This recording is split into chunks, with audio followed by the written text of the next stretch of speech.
3-4 वर्षपछिको कुरो हो। माधवले बिहे गरेर ल्याए। रानी साहेबले कन्यादान दिएको भन्ने सुनिन्थ्यो। केटी पनि बढेकी रहेछन्, नाउँ करुणा भन्थे।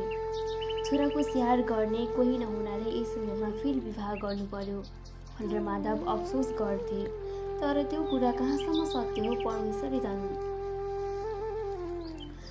धेरै दिनसम्म बाबु आफू मात्र भएको घरमा अचानक एउटी नौली सस्नी मान्छेले प्रवेश गरेको देखेर केही दिन कृष्णले आश्चर्य माने। माधव करुणातिर औँलाएर बाबु आमा भन्नुपर्छ भनेर कृष्णले सिकाउँथे। कृष्ण चाहिँ लाज मानेर माधवको छातीमा मुख लुकाउँथे। अब यताउति जाँदा माधव कृष्णले उस्तो साथमा लिएर हिँड्दैनथे। घरमा छाडेर जान्थे। बेलुका आउँदा कृष्ण सुतिरहेको हुन्थ्यो। यस उमेरमा बालकहरू विशेष खेलबाडमै रमाउँछन्। खेल्न पाए भने भोक प्यास केही कुराको वास्ता गर्दैनन्। यस अवस्थामा छोराछोरी खाना छाडेर खेल्न जान लागे भने आमाहरू पक्रेर ल्याएर कर लगाई खुवाउँछन्। रोई पनि वास्ता नगरी जबरजस्ती नुहाइदिन्छन्। बल झपससँग तेल घसिदिन्छन्। मैली लुगा फेरेर सुकिलो लुगा लगाइदिन्छन्। जाडो भएको बेला आफ्नो ओढ्नेले ढाकेर काखमा घुटुमुटु पारेर राख्छन्। तर गङ्गाको बदलामा कृष्णको लालन पालन गर्न आएकी करुणा सन्तानको उप आमाले गर्नुपर्ने प्रधान कर्तव्यहरूको पालना गर्थिन् गर्दिनथिन् त्यो कुरा अन्तर्यामी जानिन्। कृष्ण 8 वर्षको भयो। यस बिचमा करुणाले पनि छोरो पाइन्। कृष्ण पढ्नप्रति उति मन लगाउँदैनथ्यो। खाली खेलबाडमै हिँडिरहन्थ्यो। माधव बेलुकी पख चौतारिया कहाँबाट फर्कदा कृष्णलाई कहिले सानुजा कसैको छोरो तुइचा, कुलबहादुर थापाको छोरो गोरेसँग देवलमा खोपी खेलिरहेको फेला पार्थे। कहिले साथीहरूसँग मिलेर सुसेल्दै तिग्र हटाउँदै पार्टीतिर साँडे जुटाउन लागेको हुन्थ्यो। घरबाट पैसा चोर्दै लाँदै खोपी खेल्दै गर्थ्यो। कृष्णको चालचलन देखेर माधव दिक्क हुन्थे। दसैँ आयो। माधव चौतारिया कहाँ दसैँ घरमा पूजा गर्न गए। वर्षै पछि जान्थे। नौराताभरि राता लुगा लगाएर एकचा खाएर उहीँ बस्नु पर्थ्यो। टिकाको दिन विसर्जन पूजा गरेर मालिकनीको हातको टिका लगाएर मात्र घर आउँथे। घरमा करुणा मात्रै थिइन्। महाअष्टमीको दिन थियो। टोलका नर नारी केटाकेटी सबैजना नयाँ नयाँ लुगा लगाएर ठाटिएर हिँडिरहेका थिए। दसैँ हाम्रो ठुलो चाड हुनाले यस बखत मानिसहरू ऋण काटेर पनि राम्रो लुगा लगाउँछन्, मिठो खान्छन्। कस्तै गरिबका घरमा पनि आनन्द र खुसियाली छाउँछ।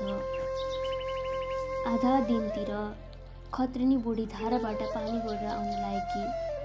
कृष्ण पार्टीमा तुइचासँग खोपी खेल्न लागेको रहेछ।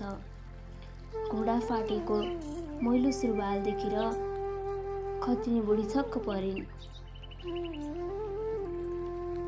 बहुला जस्तो खल्ती फाटेको झुत्रो कोट लगाएको, गोडा गाला फुटेका लुगा र हात गोडा धुलो लागेको कृष्णको वेशभूषा देखेर खत्रिनी बुढीले उभिएर हेरिरहिन्। गङ्गासँग खत्रिनी बुढीको साडी स्नेह थियो। त्यसो हुनाले कृष्णलाई उनले निकै माया गर्थिन्। एकछिनपछि हत्केलाले खाम छेकेर खत्रिनी बुढीले भनिन्, हेर के गरेको, पण्डितको छोरो भएर कसैको छोरासँग खोपी खेल्न हिँड्छस्? यस्तो बुद्धि छ र तेरो? त्यही भएर त तेरो बाबुको दिनदिनै कुटे खान्छस्। दसैँमा लुगा लगा हालिदिएको छैन बाबुले भनेर सोध्न लागिन्। कृष्णले खेल्न छाडेर अलि लाज माने जस्तो गरेर भन्यो, छैन। भात खाइस् कि खाइनस् नि? सके यस बेलासम्म पनि मुख धोएको छैन होला होइन? मुख धुने भात खाने कुरा सुनेर कृष्ण एकछिन टोला जस्तो भयो। अनि बिस्तारै घरतिर गयो। खत्रिनी पानीको गाग्रो लिएर धारातिर पुगेकी थिइन्। उताबाट पनि करुणा पानीको गाग्रो च्यापेर आउन लागेकी रहेछिन्। खत्रिनी बुढीले करुणालाई देखेर भनिन्, दुलही नानी, आज कृष्णले भात खाएको छैन? बिहानै थैलीको चारना पैसा चोरेर हिँडेको, अहिलेसम्म नागमुख देख्न पाएको छैन। चाडबाडको दिन बोलाएर पनि खाना दिनु पर्दैन त? खाँचो लागिरहेको छ चोरलाई। भात पस्केर राखिदिएकी छु, भोक लागे आएर खान्छ, होइन भने मरिहाल्छ। भोलिपल्टको कुरो हो। टिकाको दिन थियो। अघि अघि कृष्ण हिँडिरहेको थियो। पछि पछि हातमा लोहोरो लिएर करुणालाई गर्दै आएकी थिइन्। खत्रिनी बुढीका घर गल्लीमा आइसकेपछि कृष्णलाई भेटाइन् र पाखुरामा समातेर गाली गर्दै कुर्दै गर्न थालिन्। कृष्ण एकदमै रोयो। कहिले चोट लागेको ठाउँमा हातले सुमसुमाउँथ्यो, कहिले कपालमाथि हात उचालेर छेक्न जान्थ्यो। टोलका आमीहरू झ्यालझ्यालबाट हेर्न लागे। अहिले त एक दुईचोटि कुटेर छोडिदिउँ भन्ने लागेर कोही छुटाउन गएनन्। परन्तु जब तारन्तार कुट्न लागिन् अनि खत्रिनी बुढीले रिस थाम्न सकेनन् र गएर हत्तेरी बालकलाई यसरी दया छाडेर कुट्नु हुँदैन नि त भन्न छुट्टाइदिइन्। कृष्ण डरले खत्रिनीका जिउमा टाँसियो। करुणा कुट्न भनेर फेरि चुरेरी आएकी थिइन्। खत्रिनीले हात छेकेर भनिन्, होइन के उपद्रो गर्यो र यसले यसरी किन रिसाएको? करुणाले हातको लट्ठी फ्याँकेर फरियाको छेउले कपाल ढाक्दै भनिन्, के भनौँ, बिहानै चौतारी कहाँ सापका दक्षिणा दिएको रुपियाँ डसनाको पात्रमा राखेर पँधेरा गए कि कुन सडको आएर रुपियाँ चुरेर लगेछ। ठेकीमा दोही थियो, त्यही पनि झिकेर खाएछ। त्यत्रो लाठे भइसक्यो। हाम्रो पुर्के पोहोर तिहारमा बालक बहिनीका कानको मुन्द्री फुकाएर जुवा खेलेको थाहै छ। खै त हामीले त्यसलाई यसरी कुटेनौँ। जब एउटा रुपियाँ चोर्यो भनेर बालकलाई चाडबाडका दिन कुट्नु, कति सहनु? सधैँ यही चलन छ। आँखा झिम्काउनै हुँदैन, जे भेटायो त्यही टिपेर हिँड्छ। भण्ड करुणाले फतफताउँदै घरतिर गइन्। खत्रिनी बुढीले कृष्णले पाखुरामा समातेर, अभागी केटा, कुन दिन अकालले मर्छस् भनेर डोराउँदै आफ्नो घरतिर लागिन्। कृष्ण खत्रिनी बुढीका दलनमा कुनामा बसेर धेरै बेरसम्म सुक्क गरेर रहिरह्यो। अनि बेलुकी पख त्यहीँ घुप्लुक्क निदायो। साँझ परेपछि माधव आए। करुणा र सानो छोरा केशवलाई त बिहानै चौतारिया कहाँ टिका लगाइदिइसकेका थिए। कृष्णलाई लगाइदिन बाँकी थियो। खोजेको घरमा रहेनछ। करुणासँग सोधेको जवाफ नदिई घोडा बजार्दै भित्र पसिन् जान्थे। यस बखत त्यसभन्दा बढ्ता प्रश्न गर्नु उनको मन ठिक मानेन। कृष्ण साँझमा धेरै जसो खत्रिनी बुढी कहाँ गएर बस्थे। त्यसो हुनाले उही छ कि भनेर माधव खत्रिनीको घरमा गए। कृष्णलाई दलनको कुनामा एउटा फ्याङ्लो गुन्द्रीमा सुतिरहेको देखेर बोलाउन थाले।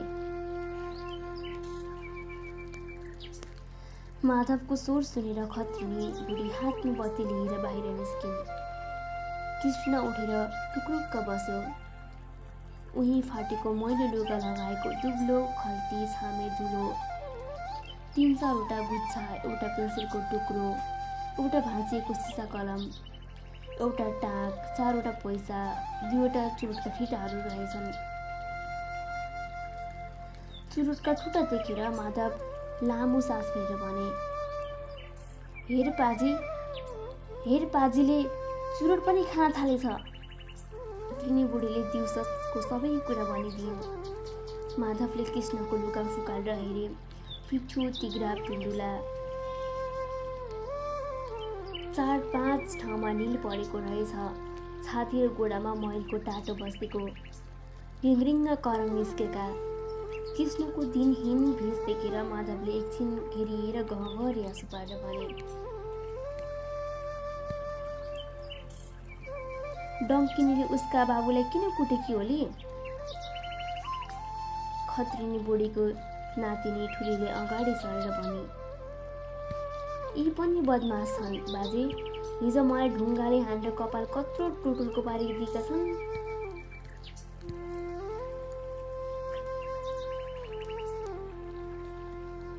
ठुलीकी बहिनी बाटुलीले भने, अस्ति देवल अगाडि नेवारी बुढाले नाङ्लामा बेच्न राखेको तिलौरी झिकेर भागे र बुढाले कसरी कुटे नि?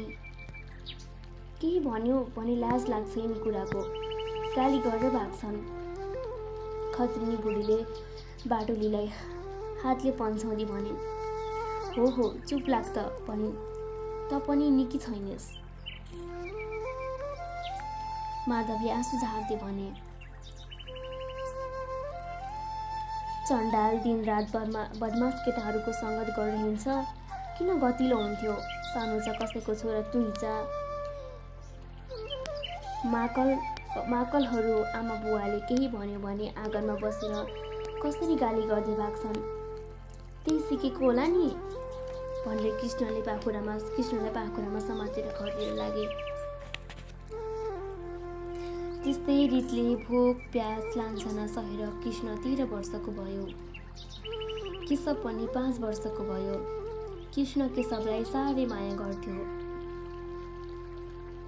कहिले कहिले पर्खालका आडबाट केशवलाई सान गरेर डाक्थ्यो र पसलतिर लगेर तिलौरी पिप्लामेट किनेर खान दिन्थ्यो। केशव पनि कृष्णलाई साह्रै पछ्याउँथ्यो, तर कृष्णलाई पछाएर हिँडेको कर्णाले देखिन् भने चोरसँग पछि लागेर हिँड्छस् भनेर केशवलाई समातेर ल्याएर पिट्थिन्।